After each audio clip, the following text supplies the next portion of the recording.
अस्सलाम वालेकुम नाज़रीन, आप देख रहे हैं नया पाकिस्तान और मैं हूं शहजाद इकबाल। किसी भी शख्स की सेहत इसका जाती और अहम मामला है और हमेशा कोशिश करनी चाहिए कि इस मामले पर बात करते वक्त मोहतात रवैया अपनाया जाए और क्या सराइयों से गुरेज किया जाए। इसलिए हमने जब भी नवाज शरीफ की सेहत पर बात की है तो हमेशा ये कोशिश की है कि इस हवाले से मोहतात रवैया अपनाया जाए। लेकिन हुकूमत और नून लीग नवाज शरीफ की सेहत को लेकर एक दूसरे पर सियासी इल्जाम लगाते आए हैं। ऑपोजिशन हुकूमत पर यह इल्जाम लगाती है कि हुकूमत नवाज शरीफ की सेहत से खिलवाड़ कर रही है, जबकि हुकूमत का शुरू से यह दावा रहा है कि नवाज शरीफ इलाज की आड़ में मुल्क से बाहर जाना चाहते हैं। और अब जैसे जैसे साबिक वजीर आजम की जमानत पर रिहाई की डेडलाइन करीब आ रही है, वैसे वैसे नवाज शरीफ के मुस्तकबिल पर सवालात उठना शुरू हो गए हैं। नवाज शरीफ को सुप्रीम कोर्ट की जानिब से तिब्बी बुनियादों पर 6 हफ्ते की जमानत मिले, 4 हफ्ते गुजर गए, मगर नवाज शरीफ अब तक इलाज के लिए पाकिस्तान के किसी अस्पताल में दाखिल नहीं हुए। बल्कि कल ये अहम पेशरफ सामने आई है कि साबिक वजीर आजम नवाज शरीफ ने सुप्रीम कोर्ट से इलाज बैरूनी मुल्क जाने की इजाजत मांग ली है। नवाज शरीफ चाहते हैं कि इनका इलाज लंदन के वही डॉक्टर्स करें जिनसे वो कई अरसे से इलाज कराते आ रहे हैं। ये वही बात है जिस पर हम अपने प्रोग्राम्स में नून लीगी रहनुमाओं से मुसलसल सवालात करते आए हैं और हुकूमत भी मुसलसल ये कहती आई है कि नवाज शरीफ सिर्फ मुल्क से बाहर जाना चाहते हैं। और अब नवाज शरीफ ने सुप्रीम कोर्ट में जो नजरसानी की दरख्वास्त दायर की है, उससे ये वाज़ेह हो गया है कि नवाज शरीफ पाकना इलाज नहीं कराना चाहते। कल नवाज शरीफ के वकील ख्वाजा हारिस ने सुप्रीम कोर्ट में 15 सफ़ात पर मुश्तमिल दरख्वास्त दायर की है, जिसमें मौक़िफ़ अपनाया है कि नवाज शरीफ का इलाज उसी डॉक्टर से मुमकिन है जिसने बरतानिया में उनका इलाज किया था। इसलिए अदालत नवाज शरीफ के बैरून मुल्क जाने की पाबंदी पर नजरसानी करे। दरख्वास्त में मुख्तलिफ डॉक्टर्स और इदारों की रिपोर्ट्स को हवाला बनाकर बताया गया है कि नवाज शरीफ को दिल और गुर्दों की बीमारियां हैं, जबकि पाकिस्तान, अमेरिका और बरतानिया समेत दीगर मुल्कों के डॉक्टर्स बता चुके हैं कि नवाज शरीफ की जिंदगी को संगीन खतरात लाहक हैं। ये वही मौक़िफ़ है जो मरियम नवाज और उनके जाती मुआलिज डॉक्टर अदनान ने उस वक्त अपनाया था जब नवाज शरीफ जेल में थे। मरियम नवाज उनकी सेहत को लेकर ट्विटर पर बहुत मुतरक थी। नवाज शरीफ की सेहत के हवाले से पल पल की अपडेट्स दिया करती थी। नवाज शरीफ के लिए जेल में लाइफ सेविंग यूनिट कायम करने का मुतालबा करते हुए कहती थी कि मियां साहब की सेहत से खिलवाड़ किया जा रहा है, अगर उन्हें कुछ हुआ तो इसकी जिम्मेदारी हुकूमत पर होगी। इनके जाती मौलिज डॉक्टर अदनान कहते थे कि नवाज शरीफ की सेहत और जिंदगी को शदीद खतरात लाहक है, जबकि उनके वकील ख्वाजा हारिस ने अदालत में कहा था कि नवाज शरीफ की सेहत दिन ब दिन खराब होती जा रही है, नवाज शरीफ को फौरी एंजियोग्राफी और अस्पताल में दाखिल करना जरूरी है। मगर अब मामला यह है कि नवाज शरीफ को जेल से रिहा हुए 4 हफ्ते गुजर गए हैं। इस दौरान उनके शरीफ मेडिकल में 7 चेकअप्स हो चुके हैं, मगर वो अब तक इलाज के लिए किसी अस्पताल में दाखिल नहीं हुए, जबकि उन्हें सिर्फ 2 हफ्ते बाद वापस जेल जाना है। नवाज शरीफ की सेहत के हवाले से हुकूमत का मुसलसल ये मौक़िफ़ रहा है कि नवाज शरीफ इलाज की आड़ में मुल्क से बाहर जाना चाहते हैं। नवाज शरीफ साहब और उनकी फैमिली इंसिस्ट करती है कि उनको लंदन भेजा जाए, पिछले हॉस्पिटल जहां पे उनका इलाज हुआ था, तो वो पाकिस्तान में इलाज नहीं कराना चाहते। मैं ये समझता हूँ कि नवाज शरीफ साहब की तबीयत ठीक है, लेकिन नीयत जो है वो थोड़ी सी ख़राब हो रही है। नीयत उनकी जो है वो पाकिस्तान से बाहर जाने की है, लंदन जाने की है, और इस वक्त बेताब हैं कि बस मुझे किसी तरीके से मेरी जान छुड़ाओ। एक ही जो बात कह रही हैं, वो चाहते हैं कि वो बाहर चले जाएं। अब देखिए, ये हमारी बस की बात तो नहीं है, तो हम तो नहीं भेज सकते ना। मुझे इंटरेक्शन में मियाँ साहब की सेहत ठीक लगी, वो अपनी बेल का वेट करना चाहते हैं। उन्होंने ये भी एक्सप्रेस किया कि अगर उन्हें बेल मिलती है तो वो अपने डॉक्टर्स के पास जाके इलाज करवाना चाहेंगे। हुकूमती उज़रा दावे करते थे कि नवाज शरीफ सिर्फ मुल्क से बाहर जाना चाहते हैं, और जब हमने नवाज शरीफ के बाहर जाने का सवाल नवाज शरीफ के करीबी साथी परवेज रशीद के सामने रखा तो उन्होंने क्या जवाब दिया, खुद सुन लीजिए। कह रहे हैं कि अब उनको लंदन जाना पड़ेगा, जहां पे उनका आखिरी मर्तबा इलाज हुआ था, शरियानों का खोलकर उनकी सर्जरी की गई थी, तो लंदन जाना लाजमी है नवाज शरीफ साहब के इलाज के लिए। देखिए, बहैसियत मरीज के जब मैं उनके डॉक्टर्स की बात सुनता हूँ, जिन डॉक्टर्स ने ऑपरेट किया है उन्हें लंदन में, चूँकि वो राब्ते में रहते हैं, जो भी रिपोर्ट्स हमें मैसर आती हैं, जो भी इतलात हमें मैसर आती हैं, वो उन डॉक्टर्स से ज़रूर मशवरा किया जाता है। तो उन डॉक्टर्स की राय तो यही है, और हम सब की भी ख्वाहिश यही है कि उनका इलाज जो है वो उन्हीं डॉक्टर्स से हो जिन्होंने उनकी सर्जरी की थी। परवेज रशीद कह रहे थे कि उनकी ख्वाहिश यही है कि नवाज शरीफ का इलाज बैरून मुल्क हो, और यही बात राना तनवीर ने भी की थी। और पंजाब असेंबली में बाकायदा एक करारदाद भी मौजूद है जिसमें कहा गया था कि नवाज शरीफ को इलाज के लिए बाहर भेजा जाए।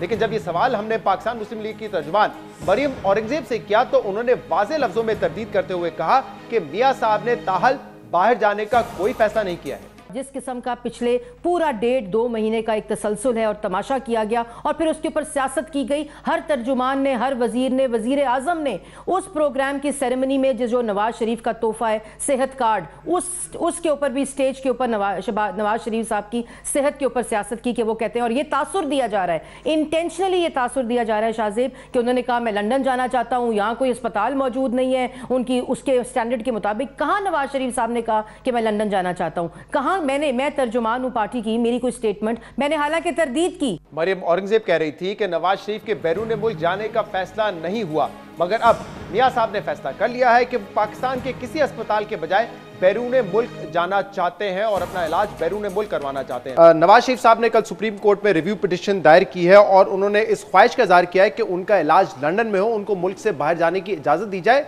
ये वही बात है जो हुकूमत एक अरसे से कर रही थी कि असल मकसद नवाज शरीफ साहब का मुल्क से बाहर जाना है, और अब आप लोगों ने दरख्वास्त भी कर दी है।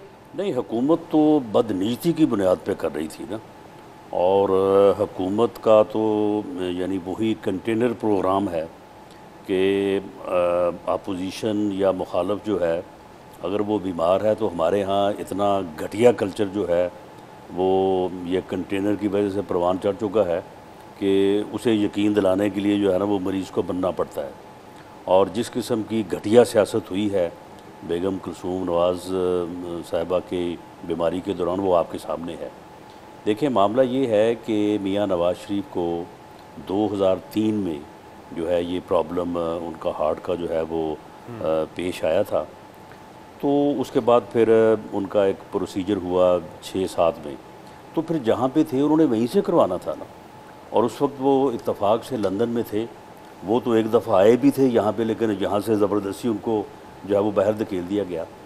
तो अब अगर उनको यानी 2 दफ़ा उनकी जो है वो ओपन हार्ट सर्जरी हुई है, उसके अलावा कोई तकरीबन 3 या 4 मरतबा उनको स्टेंटिंग हुई है, तो ये सारे प्रोसीजर जिस हॉस्पिटल से हुए हैं, जिस डॉक्टर या सर्जन से हुए हैं, तो यहाँ पे हर वाइज डॉक्टर भी और आदमी की अपनी ख्वाहिश भी यही होगी कि अगर उसे कोई प्रॉब्लम है और उसे उस प्रोसीजर से गुजरना है तो उसी हॉस्पिटल, उसी सर्जन से जो है वो करवाया जाए। बात आपकी दुरुस्त है। जब वो जेल में भी थे उस वक्त आप लोग हुकूमत पर इल्जाम लगाते थे कि वो सियासत कर रहे हैं, और हुकूमत ये कहती थी कि नवाज शरीफ की सेहत के मामले पर, उनकी सेहत जरूर खराब है लेकिन उनकी सेहत के मामले पर नून लीग के कुछ लोग सियासत कर रहे हैं। ये एक दूसरे पर आप लोग इल्जाम लगाते आए हैं। देखिए ना, इन्होंने 4 बोर्ड बैठाए, चारों बोर्ड्स ने सर्टन जो है वो टेस्ट कहा कि जी ये करवाएं जी, ताकि पता चले कि इनकी जो है वो हेल्थ जो है वो इस वक्त उसकी कंडीशन क्या है, पहले से एग्रीवेट हुई है या वहीं पे खड़ी है। उनमें से तो कोई टेस्ट नहीं करवाया गवर्नमेंट ने। उन्हीं मेडिकल बोर्ड्स की रिपोर्ट की बुनियाद पर नवाज शरीफ साहब की बेल मिली। जब वो रिपोर्ट्स पेश की गई जी, तो चीफ जस्टिस साहब ने जो है वो उन्होंने जो है वो कमेंट किया कि भाई ये रिपोर्ट्स तो सिर्फ इंडिकेट करती हैं, लेकिन ये टेस्ट जो उन्होंने रिकमेंड किए, जब तक ये टेस्ट नहीं होंगे तो उस वक्त कैसे पता चलेगा कि आपकी हेल्थ जो है वो जेल में आने के बाद जो है वो एग्रीवेट हुई है, उसमें इजाफा हुआ है या कमी हुई है।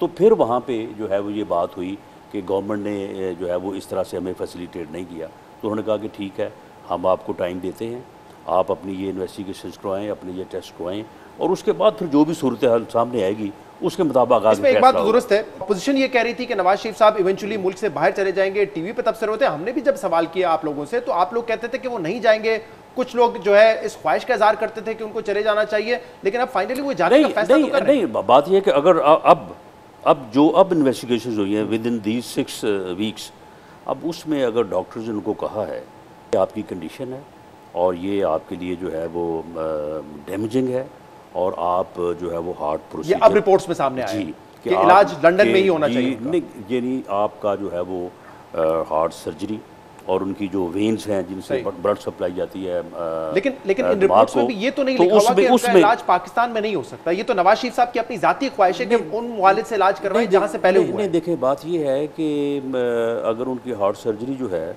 इससे पहले जो है वो 3 मरतबा जो है वो जहाँ से हुई है तो क्या करीने क्यास ये नहीं है कि अगर चौथी मरतबा अगर ये मुश्किल पेश आ गई है, अब तो कोई भी शौक से ये चीज़ करवाने को तैयार नहीं होता, तो अगर आ गई है तो एडवाइजेबल वाइजेबल ये नहीं है कि वहाँ से करवाया जाए। तो ये आपके ख्याल में नवाज शरीफ साहब तक के लिए होना चाहिए या जो भी मुलजिम इस वक्त जेल में है, जो मुजरिम जेल में है, उसके लिए भी ये फैसिलिटी होनी चाहिए? और उस मुजरिम के लिए होनी चाहिए जिसको पिछले 16 साल से हार्ट की डिसीज है, किसी का मॉलेज बाहर बैठा हुआ है, वो करवाता रहे, तो उसके लिए भी सहूलत होनी चाहिए, उसे ये सहूलत हासिल होनी चाहिए। अदालत की मर्जी की अदालत ये दे के ना दे। बल्कि मैं समझता हूँ कि जिन लोगों को बड़ा प्रॉब्लम हो रहा है ना, वो ढूंढ लें। अगर कोई रिजेंबलिंग केस है ना इस किस्म का, तो हम उसकी पिटीशन भी साथ ही सुप्रीम कोर्ट में कर सकते हैं। लेकिन एक मामला ये है कि जब नवाज शरीफ साहब जेल में थे, जब उनको बेल नहीं मिली थी, मरियम नवाज साहिबा ट्वीट करती थी, उनकी हालत के हवाले से हमें बताती थी, तो उनके ट्वीट्स में बाकायदा एक दफा ये भी कहा गया कि फौरी तौर पे लाइफ सेविंग यूनिट जो है जेल में रखा जाए। उनकी तबीयत इतनी तशवीशनाक हो गई और लाइफ सेविंग यूनिट जो है पंजाब अथॉरिटीज ने वहां पे लगा दिया। डॉक्टर अदनान ने कहा कि उनको फौरी तौर पे अस्पताल मुंतकिल करने की जरूरत है। उनके वकील ख्वाजा हारिस ने जब बेल के लिए वो गए थे सुप्रीम कोर्ट में, तो दलाइल दिए कि दिन ब दिन उनकी तबीयत खराब होती जा रही है, फौरी तौर पे अस्पताल एडमिट करने की जरूरत है। तो डॉक्टर भी कह रहे थे, वकील भी ये कह रहे थे, साहबजादी भी कह रही थी, लेकिन 4 हफ्तों में उनको मुंतकिल नहीं किया गया हॉस्पिटल। उनके टेस्ट होते रहे शरीफ मेडिकल में, 6 से 7 मरतबा गए, लेकिन वो अस्पताल मुंतकिल नहीं गए, जो आप लोग कह रहे थे कि जरूरी है फौरी तौर पर किया जाए। सुन ले, आपको शायद शरीफ मेडिकल सिटी जो है उसका और उनकी रहायश का शायद अगर आप कभी अंदाजा है, नदी पार ही है, बिल्कुल, यानी वो बिल्कुल साथ है।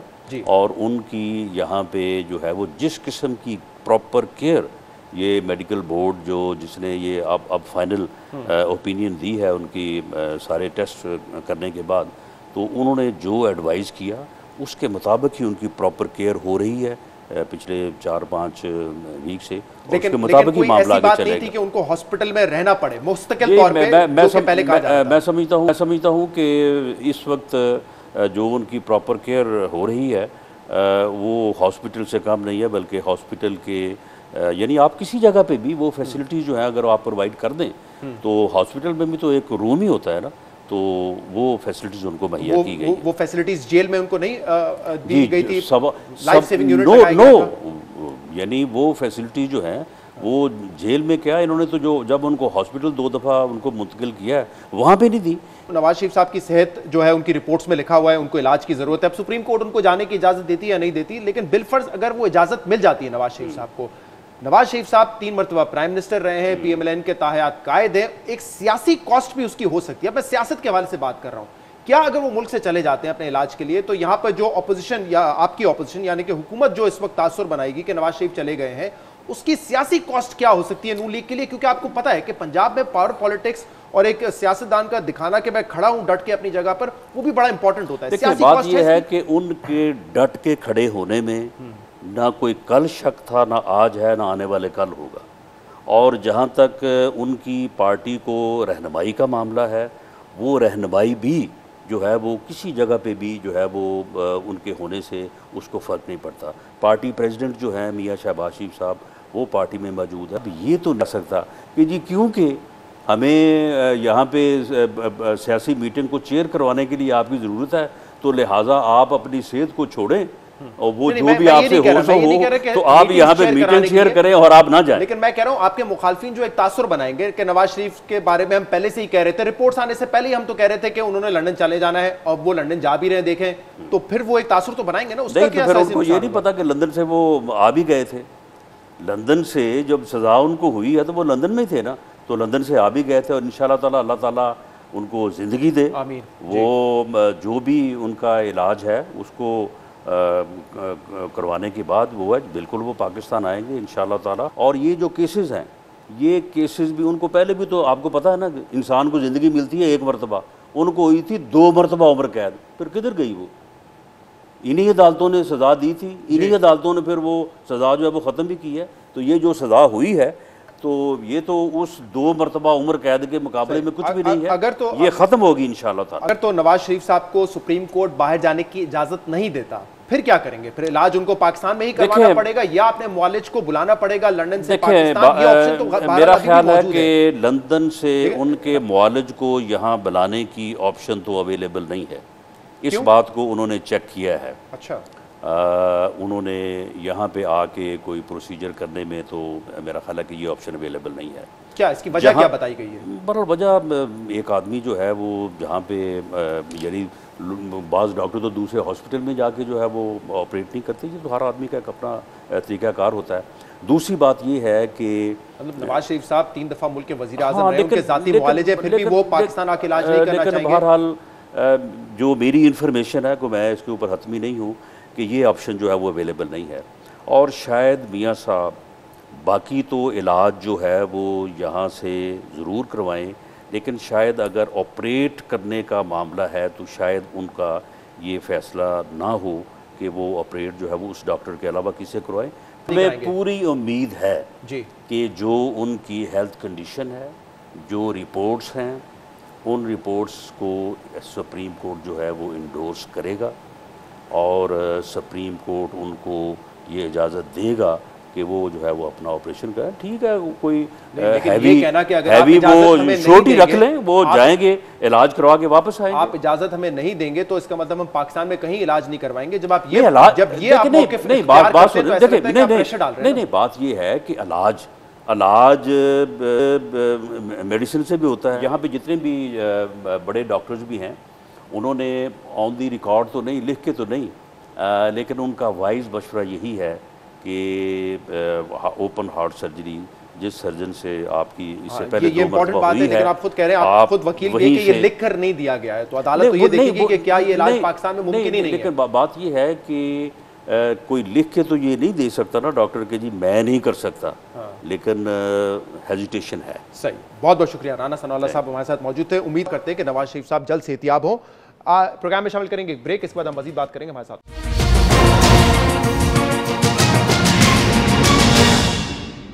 वेलकम बैक नाजरीन। नैब कवानीन पर तनकीद हुई है अपोजिशन की तरफ से। हुकूमत ने भी कहा है कि नैब के कुछ लॉज ऐसे हैं जिनको तब्दील करने की जरूरत है। इस वक्त मुज़ाकरात जारी हैं हुकूमत और अपोजिशन के दरमियान, लेकिन फिलहाल इत्तेफाक इस बात पर नहीं हुआ है कि कितने नुकात पर तब्दीली होगी, नैब में कौन कौन से कानून है जिनको तब्दील करने की जरूरत है। चंद मीटिंग हो चुकी हैं हुकूमत और अपोजिशन के वफ्द के दरमियान। इस वक्त स्टेटस क्या है, किन कवानीन में तब्दीली की जाएगी और डेडलॉक कहां पर है, इस पर बात करने के लिए हमारे साथ मौजूद है वफाकी वजीर बराए कानून फरोग नसीम। फरोग नसीम, शुक्रिया वक्त देने के लिए।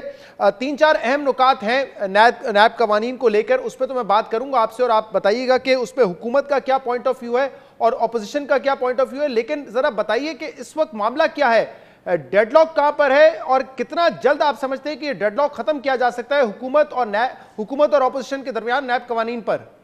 देखिए, जहाँ तक कि नैब के मुज़ाकरात का ताल्लुक़ है तो उसमें भी एक कंप्लीट ब्रेकडाउन है जो हुकूमत और अपोजिशन का है। और वजह इसकी ये है कि हुकूमत जो है जो चंद चीदा अमेंडमेंट्स हैं वो करना चाहती है, जबकि अपोजिशन चाहती है कि उनकी कोई 15-20 अमेंडमेंट्स की लिस्ट है।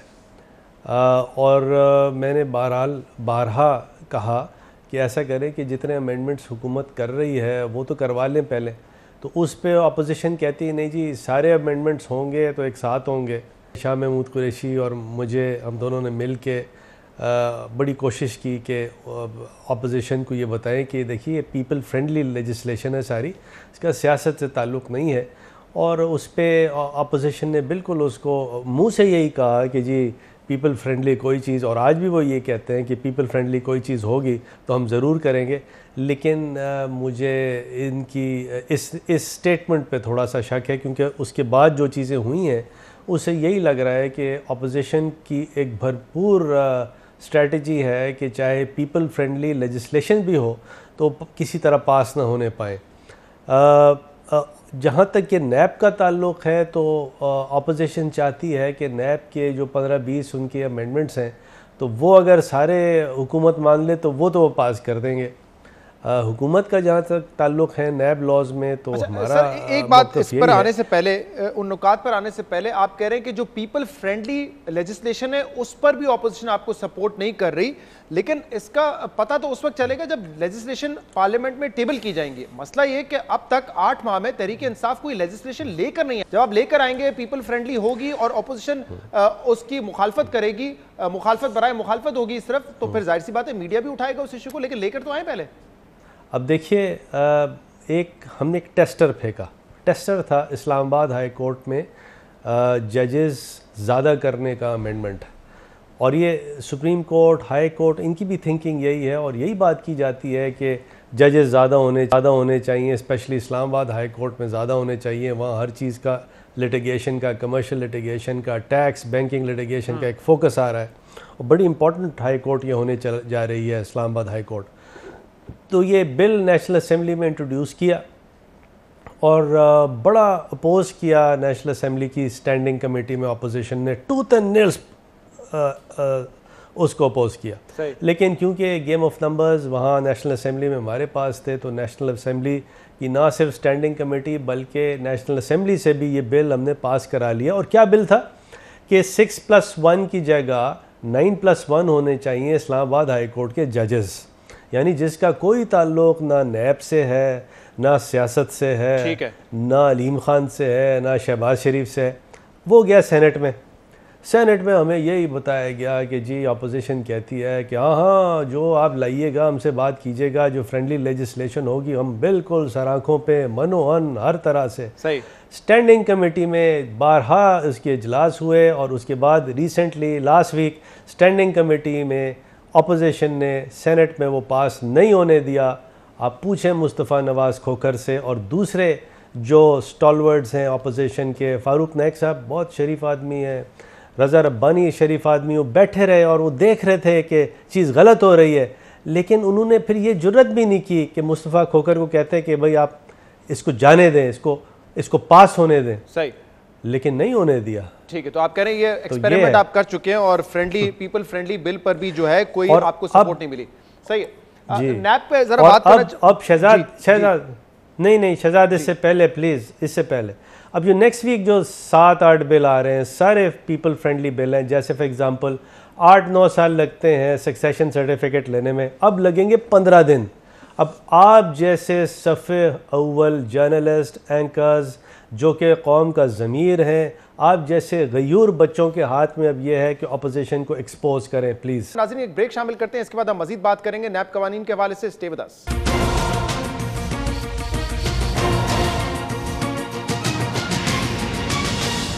Welcome back. नैब कवानीन में तरमीम में रुकावट क्या है, डेडलॉक कहां पर है, इस पर बात कर रहे हैं और हमारे साथ मौजूद है वफाकी वजीर बराए कानून फ़रोग नसीम।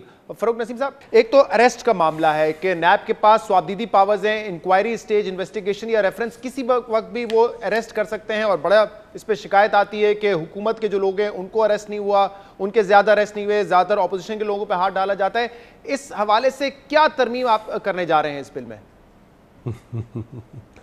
अब जैसे फॉर एग्ज़ाम्पल अलीम खान साहब तो अरेस्ट हुए, लेकिन आप कहेंगे कि अपोजिशन के लोग ज़्यादा अरेस्ट हुए। देखिए जहाँ जिस जगह क्राइम ज़्यादा होगा तो अरेस्ट भी वहीं ज़्यादा होंगे।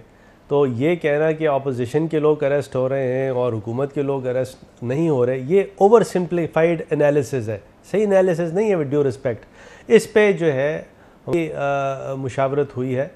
अपोजिशन कुछ ऐसी चीज़ मांग रही है जो हम नहीं दे सकते, क्योंकि देखिए नैब का जितना भी अब्यूज़ है ख़त्म करना है, लेकिन नैब को टूथलेस नहीं करना। नैब होगी और नैब सही शफाफ तरीके से चलेगी, अब्यूज़ नहीं करेगी, तो ये हम सब के लिए बेहतर है। तो इसके अंदर इसकी कुछ गाइडलाइंस, इसके अंदर इसको किस तरह सही करना है इस प्रोविज़न को, ताकि यहाँ से अब्यूज़ अगर है तो ख़त्म हो। लेकिन जो दूसरे प्रोविज़न्स हैं जहाँ हमें गाइडलाइन जो है, गाइडेंस जो है सुप्रीम कोर्ट दे चुकी है, उसमें कोई इबहम नहीं है, कोई इबहमी कैफियत नहीं है, वो हम बआसानी जो है एक एक करके सारे पास कर सकते हैं। लेकिन अपोजिशन कहती है नहीं, सारे एक साथ लेके आओ, नेशनल अकाउंटेबिलिटी ब्यूरो का नाम चेंज करो, कमीशन करो। हालांकि नाम चेंज करने से क्या होता है, ठीक है, फिर चेयरमैन की पावर नहीं होनी चाहिए, बड़ी बॉडी की पावर होनी चाहिए। एक तो ये देखें ना, ये जब भी ये स्वाबदीदी इख्तियार नैब के पास होगा तो सवाल उठेगा परवेज खट्टक को तो अरेस्ट नहीं किया आपने महमूद खान को अरेस्ट नहीं किया, ये सवाल उठाती रहेगी अपोजिशन, चाहे वो जायज़ हो या ना हो। तो इस सवाल ही को ख़त्म करने के लिए ये भी शायद तजवीज़ दी गई है कि मेरे पास पावर हो या कोर्ट के पास पावर हो और कोर्ट की मर्जी के बाद ही वो अरेस्ट कर सके, नैब अपने तौर पे ना कर सके। ये है सिफारिश। देखें जी, उनकी तरफ से सिफारिश है और इस पर डिस्कशन है, डिबेट है। दरअसल जो नैब का रेफरेंस होता है या नैब की प्रोसीडिंग्स होती हैं वो एक एफआईआर की तरह होती हैं, और अगर ये कर दिया जाए कि हर आदमी को एफआईआर में अरेस्ट करने से पहले मजिस्ट्रेट से परमिशन ली जाए, थोड़ी इसकी थिंकिंग की ज़रूरत है कि क्या ये क्रिमिनल जूरिस्प्रूडेंस सही हम सेट करेंगे, क्या गलत सेट करेंगे। ये आसान नहीं है, लेकिन जो आसान चीज़ें हैं वो तो कर दें। जैसे बेल की पावर है, सुप्रीम कोर्ट कहती है कि बेल की पावर हाई कोर्ट में आर्टिकल 199 में आप लोग ना आए, बल्कि ट्रायल कोर्ट के पास बेल की पावर होनी चाहिए कि वो बेल दे या ना दे, उस पर एग्री कर लें। प्ली बार्गेन और वीआर के लिए सुप्रीम कोर्ट ने ये कहा हुआ है कि जी आप इसको सही करके हमारे पास लाएं, ताकि, और हमारी भी ये थिंकिंग है कि ये होना चाहिए, लेकिन ऐसा ना हो किसी ने वीआर की, प्ली बार्गेन की और फिर दोबारा नौकरी पे चढ़ गया, ऐसा नहीं हो ना, अब्यूज़ नहीं हो। फिर साथ साथ थ्रेशोल्ड है, थ्रेशोल्ड पे बात होनी चाहिए। मेरे हिसाब से कोई 25-50 करोड़ इसका थ्रेशोल्ड होना चाहिए। फिर साथ साथ जो भी 25-50 करोड़ ये आपका ओपिनियन है या ऑपोजिशन की तरफ से सिफारिश है कि 25-50 करोड़ का थ्रेशोल्ड होना चाहिए? नहीं, मेरी ओपिनियन है, और ये मेरी अपने की ओपिनियन है। ये ज़रूरी नहीं है कि मैं अपनी पार्टी या अपने एलआई को रिप्रेजेंट करता हूं, लेकिन खुद भी मैं सोच सकता हूं। तो मेरे हिसाब से जहां तक मेरी नॉलेज में है, पीपल्स पार्टी की तरफ से भी कहा गया था कि कोई भी ऐसा केस हो जो कि 50 करोड़ से कम का, वो नैब ना सुने। लेकिन यहाँ पे मसला ये है कि मिसाल करें अगर 50 करोड़ की लिमिट है, कोई शख्स 40 करोड़ रुपए का कोई करप्शन करता है किसी मंसूबे में, वो 10 अलग अलग मंसूबे हैं, वो नहीं आएगा नैब के जुमरे में क्योंकि वो 50 करोड़ से कम होगा। लेकिन उसने 10 केसेस में 400 करोड़ बना लिया होगा मिसाल के तौर पे, फिर कैसे करेंगे इसको?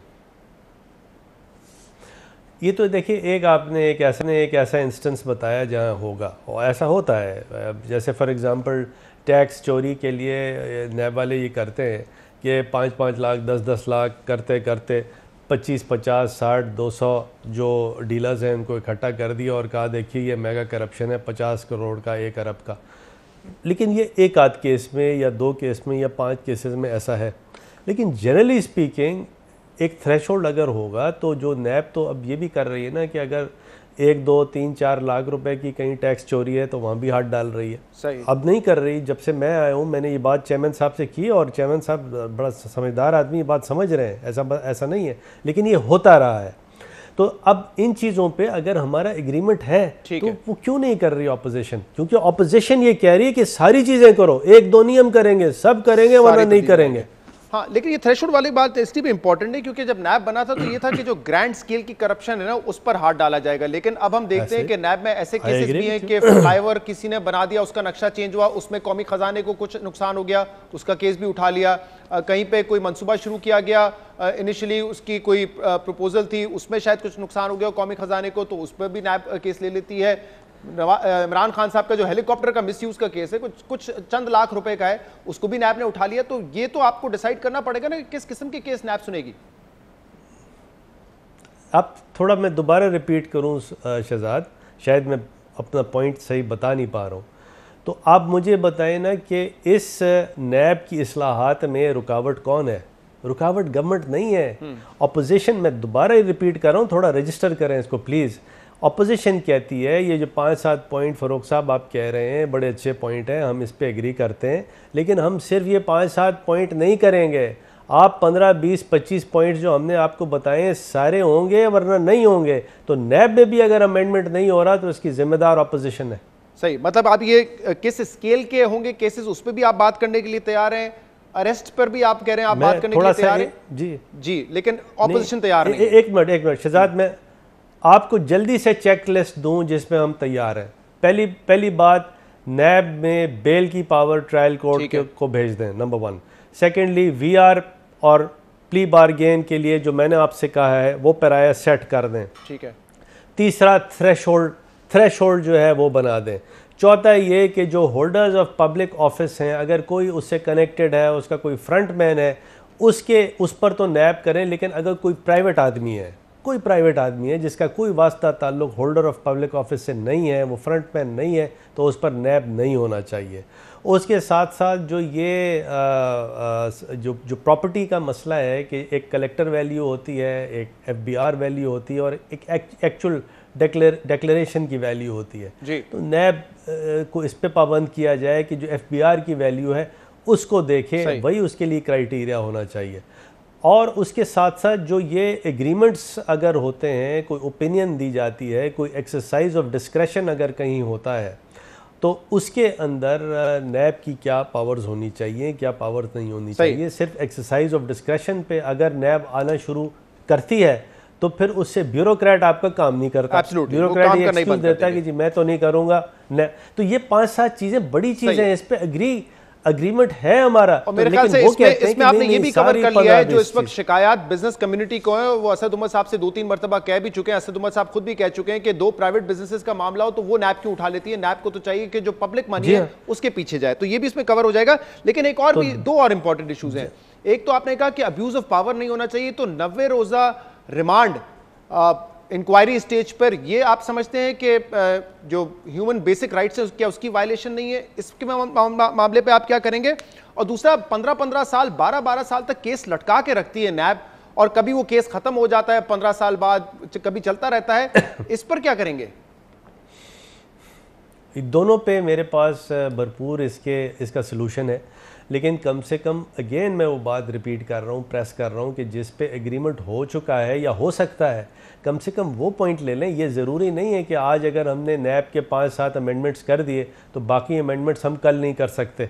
लेकिन अपोजिशन कहती है, अपोजिशन विद ड्यू रिस्पेक्ट, सब मेरे भाई हैं, बड़े मेरे प्यारे दोस्त हैं, थोड़ा सा आर्म ट्विस्ट कर रही है, कह रही है सारे करो नहीं तो कोई भी नहीं होगा। लेकिन फरूख साहब ये तो बड़े इंपॉर्टेंट पॉइंट्स हैं ना, ये दोनों बड़े बेसिक इंपॉर्टेंट पॉइंट्स हैं जहां पे 90 दिन का रिमांड मिल जाता है, आप बेल भी नहीं ले सकते। आप कह रहे हैं बेल का मामला तो हल हो जाएगा, लेकिन 90 रोज का रिमांड, और दूसरा केसेस को ड्रैग करना 10-10, 12-12 साल तक के लिए। और फिर अभी हमने ऐसे वाकयात देखे हैं कि लोग 90 दिन के बाद आते हैं और उनको बेल मिल जाती है और जज कहता है कि केस में तो कुछ था नहीं।